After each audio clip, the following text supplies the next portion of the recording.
What famous person do you think successfully faked their death? Most of the SS higher rank individuals. The Undertaker. I don't really think the man died several times on national television.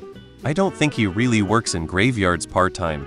I got violently high once and went to a synthesizer convention at a hotel next to the Burbank airport to meet up with friends to see Thomas Dolby play at the end.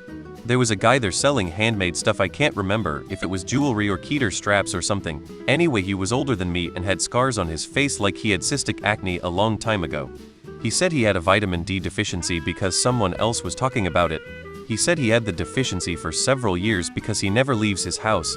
He didn't like the public, but he knew a lot of LA landmarks. He said he lived out near Palmdale.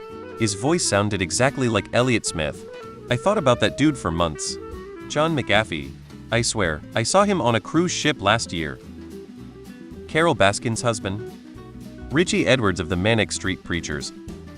Jean Ralphio Saperstein. D.B. Cooper. Someone had to say it. Kenneth Levin Ron. Found guilty of crime, dies, and everyone gets to keep money because he did not have a chance to appeal. Elvis.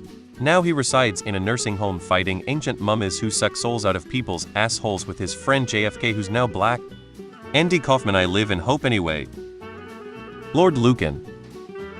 The Netflix documentary made it sound like there's a possibility John McAfee may still be drugging his way through life.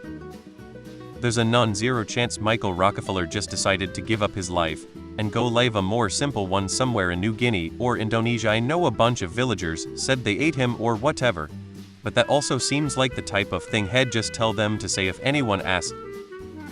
Epstein. Howard Hughes. He's pulling a Mr. House and waiting for the bombs to drop. I want so bad for it to be Anthony Bourdain. Amado Fuentes in Narcos. How else would you escape the hellhole life of a narco drug lord? Jim Morrison. I hope. Larry Hillblom, who was the co-founder of DHL.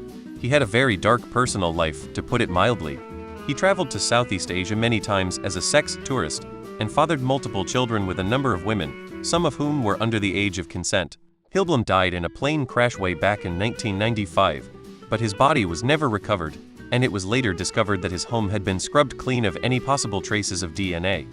From what I remember, the sinks were allegedly washed with some kind of acid, and his toothbrush and clothes were found buried in his backyard and were useless for any forensic analysis. Even the mole that he had surgically removed from his face at one point was later revealed to have not been his, but somebody else's. I really do think he planned all of this out and is living under a new identity.